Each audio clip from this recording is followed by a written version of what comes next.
پیچھے ایک لیگسی چھوڑ کے جا رہے ہیں کہ ان کی جو پارٹی ہے مسلم لیگ نون،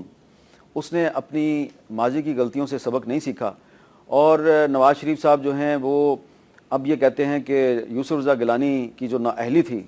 اس پر ان کو بہت افسوس ہوا، اور وہ بھول گئے کہ یوسف رضا گیلانی کے خلاف جن دو پارٹیوں نے سپریم کورٹ میں نااہلی کی درخواست دائر کی تھی، ایک پارٹی تحریک انصاف تھی اور دوسری مسلم لیگ نون تھی، تو ان کی لیگسی یہ ہے کہ جب وہ حکومت میں ہوتے ہیں تو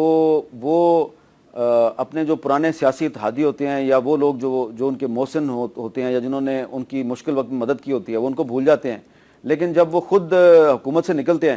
تو پھر وہ اپنے آپ کو مظلوم ثابت کرنے کی کوشش کرتے ہیں۔ اب ایک زمانہ تھا نواز شریف کہتے تھے یہ ذوالفقار علی بھٹو جو ہے اس نے پاکستان توڑا ہے، اور یہ بھٹو کی بیٹی کا نام سن کے میرا خون کھولتا ہے۔ اب وہی نواز شریف اپنے آپ کو ذوالفقار علی بھٹو کی طرح مظلوم ثابت کرنے کی کوشش کرتے ہیں، وہ اپنے آپ کو ایسوسیٹ کرتے ہیں کہ جس طرح کی زیادتیاں بے نظیر بھٹو کے ساتھ ہوئی تھی وہی زیادتیاں میرے ساتھ ہو رہی ہیں۔ اور آپ دیکھیے کہ یہ تاریخ کا جبر ہے، یہ مکافات عمل ہے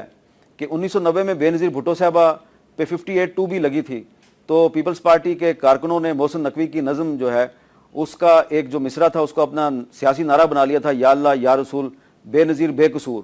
اور آج 27 سال کے بعد نواز شریف صاحب کو سپریم کورٹ نے نکالا ہے تو ان کے کارکن یہ کہہ رہے ہیں یا اللہ یا رسول نواز شریف بے قصور۔